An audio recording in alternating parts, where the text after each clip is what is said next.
Welcome to a demonstration of the ASPT Community Publication Explorer.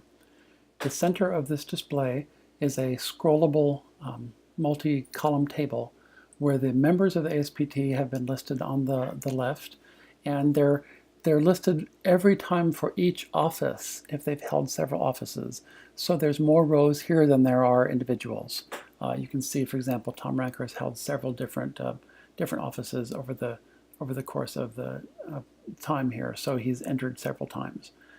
So we have the name of the individual, the office that they've held, their gender. We apologize if any of these were wrong. These were automatically created by an algorithm and may have some mistakes. Then we have ASPT membership. We have co-authors, the number of co-authors that were in the crossreference.org database. And so if you look here to see, it shows us the width of the column is the relative value of that compared to all the other members in this row, in this table. So these here at the top have relatively high co-authorship. You can go to each individual column and you can pick one and click it, and it'll order everything by that particular column. So here are the people with the most co-authorship, 72, 68, and number of unique different co-authors.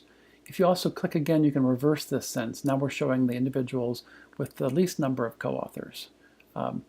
Zeros are because there's some data that was out of our database. So you can go in and you can say, like we can look at percent female. Here are the individuals that have the highest co-authorship percentage of female. And we can go down and look as it drops down. We can also look at the overall number of total publications here.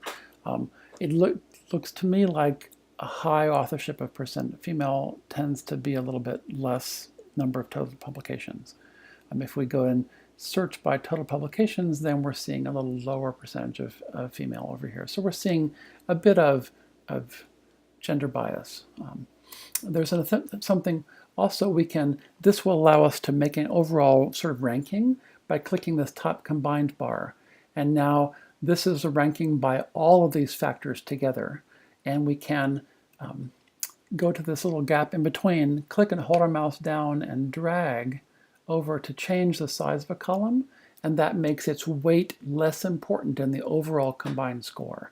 So you can play with that also in order to reorganize now by less important for this particular category.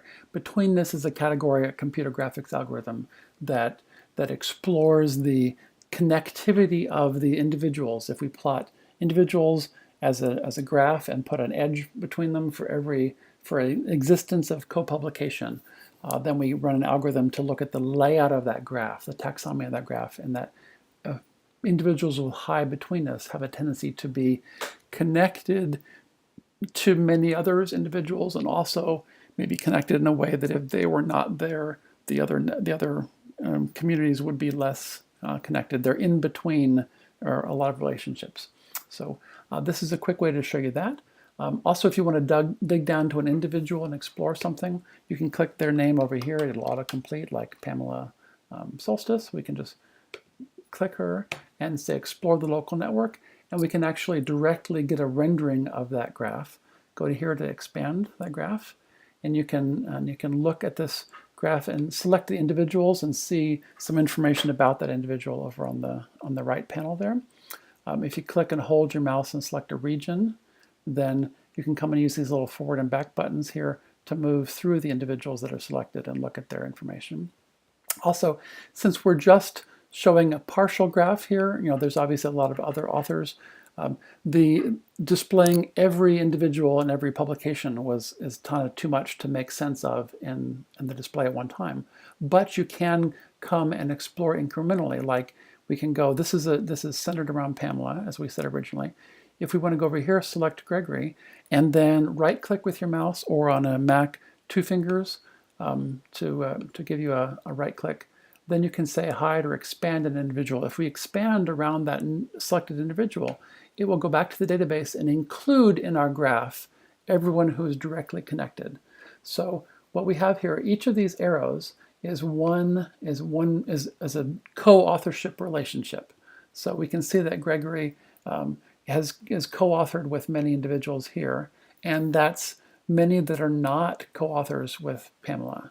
There's just a few here in the middle, Stephen, Downey, Junlin, that are co-authors with both of the individuals. So that's a quick way to explore the Community Explorer system from the graph or from here from this table. If ever you get toward this table, doesn't want to scroll anymore, just refresh the browser and it'll restore itself and come back to scrolling again. I hope you enjoy using this and exploring the community.